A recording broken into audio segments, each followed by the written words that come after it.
Mastering all, essential tips for IELTS success. The word all is small but mighty in the English language. It's a word you'll use often, so let's learn how to use it correctly for your IELTS exam. Word type.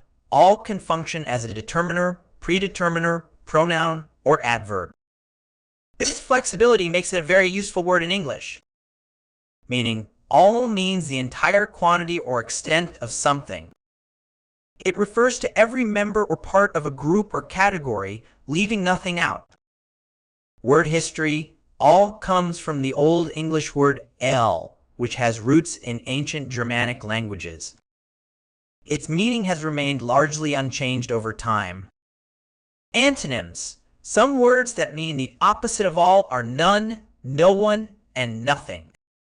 Synonyms. Words with similar meanings to all include every, each, complete, and entire.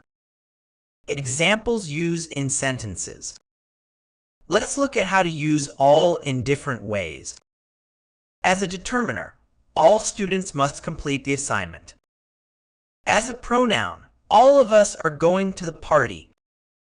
As an adverb, the children were all asleep by 9 o'clock. Common errors in use. Be careful not to confuse all with every.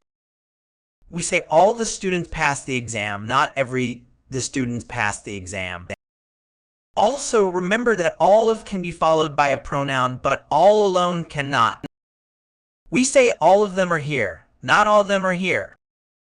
To improve your IELTS score, practice using all in your speaking and writing. Pay attention to how it's used in reading passages and listening exercises. Remember, mastering common words like all can make a big difference in your English proficiency.